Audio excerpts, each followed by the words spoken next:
मेरी तरह अगर आप भी बहुत से लोगों के पैर बिना उनको अच्छे से जाने छूते रहते हो तो कृपया करके आप उन सब के पैर छूना बंद कर दीजिए, वरना बहुत बड़े पाप का भागी आपको बनना ही पड़ेगा। आज भी आपने देखा होगा कि कितने ही लोगों के घर में अंदर प्रवेश करने से पहले बाहर जूते और चप्पल उतारते ही हैं, और कई लोगों के घर में तो आज भी पहले बाहर पैर धोए जाते हैं, उसके बाद ही अंदर प्रवेश किया जाता है। इसके पीछे का कारण यह है कि आपके पैरों के साथ है ना काफ़ी नेगेटिविटी, काफ़ी चीज़ें जो हैं वो चलकर आपके साथ आती ही आती हैं। आज भी आप ना जाने कितने ही लोगों के पैर छूते होंगे, आपको नहीं पता कि वो व्यक्ति कौन सी एनर्जी कैरी कर रहा है आपके प्रति भी।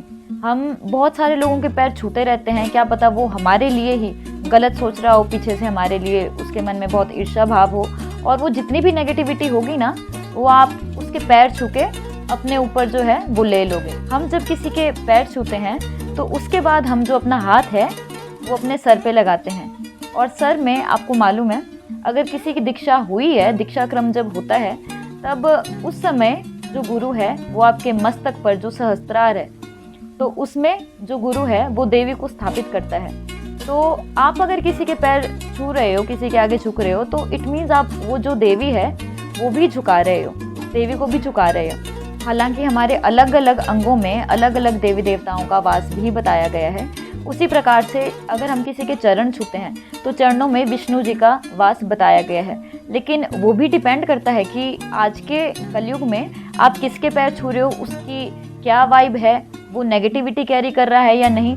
हाँ, अगर कोई विशेष मौका है, ठीक है, लाइक गुरु है, कोई गुरु पूर्णिमा है या कोई विशेष अवसर है, उस पर अगर आप पैर छू रहे हो तो वो अलग बात है। और एक जो सबसे इम्पॉर्टेंट बात है कि 5 स्थान है वहाँ पे आपको कभी भी किसी के पैर छूने ही नहीं चाहिए। पहला स्थान मंदिर, कभी भी मंदिर में भगवान के आगे कभी भी किसी के पैर ना छुओ, चाहे वो आपका गुरु ही क्यों ना हो, लेकिन मंदिर के सामने भगवान के आगे किसी के पैर नहीं छूने चाहिए।